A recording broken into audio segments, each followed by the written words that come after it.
Hello and welcome to another video here on the Lit channel.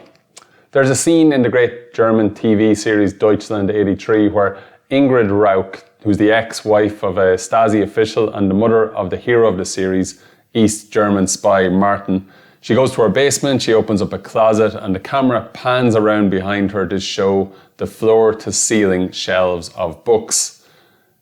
Ingrid's whole family is ingrained in the communist leadership, but the attraction of works of fiction such as George Orwell's 1984, which was banned in the Soviet bloc until around 1990, still holds great power.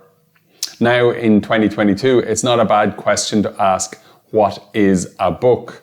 The definition of what exactly a book is could probably do with some debate. For hundreds of years after the invention of the printing press by Gutenberg, more than 500 years ago, led to an explosion in the availability of books around Europe and later around the world. Books were ideas printed on paper between two covers.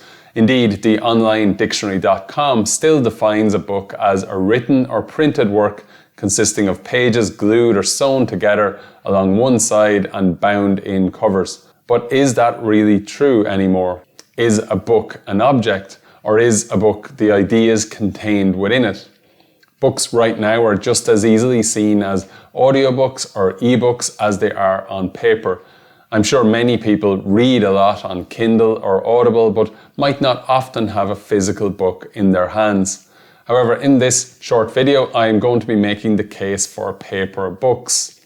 I do read on Kindle and I do have an Audible account, but probably 80 or 90% of the books I read are still in paperback. And it's not that I think that Kindle and Audible are a bad experience. Indeed, the ability to read or listen to a book without needing to find a bookshop or to wait days for the postman to come is an incredible development in the history of books and ideas. And in a way, it's also helping more people to read more physical books too. Still, I've always preferred paper, and recently I started thinking about why that is. For a long time, I thought my preference was just out of habit. Because I'd been reading books on paper for 20 years or more before the Kindle came along, I thought that I might just be more accustomed to it. And there's probably something in that, but I've come to realize that it's more than that too.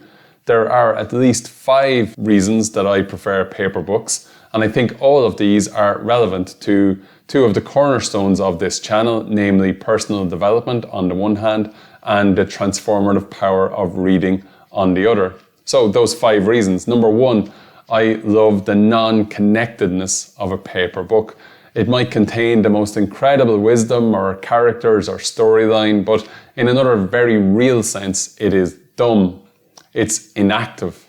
It's not trying to get me to do anything else. It doesn't care if I read it or not, and it won't send usage behavior to somewhere in the cloud about what I like and what I don't so that it can build up a picture of my behavior and preferences to feed into some algorithm somewhere along the line.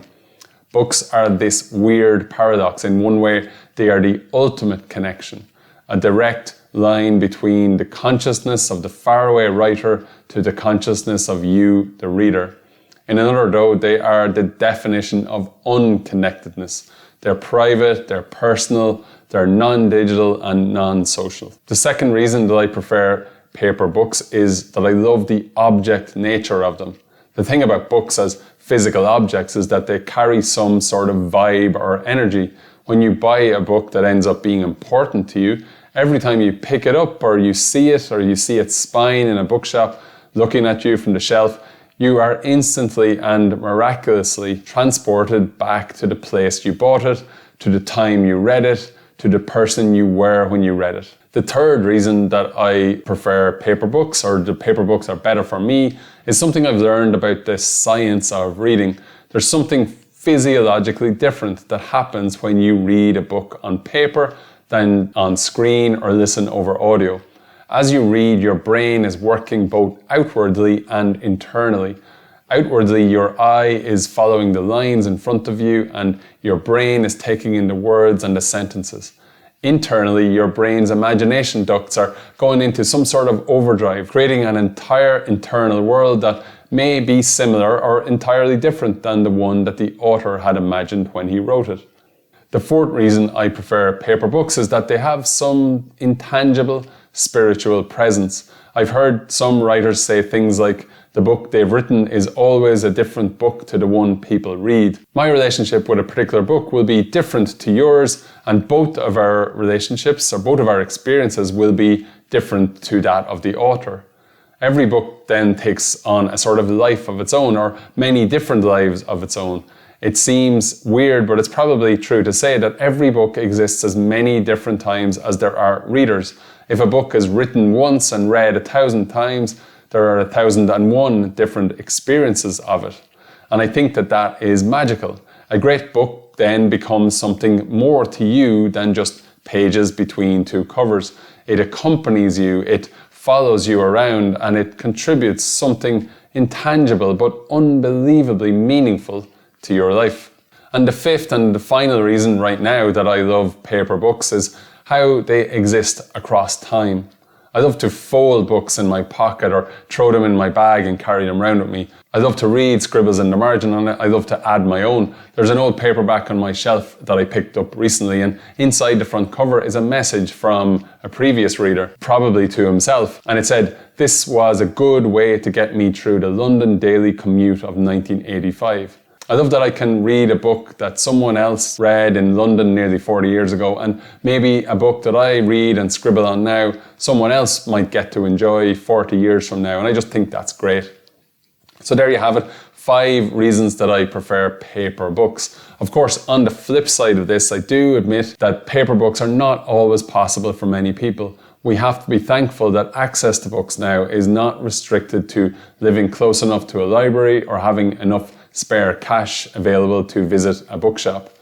That people all over the world right now with just an internet connection can read almost any book, often for less than a couple of Starbucks coffees.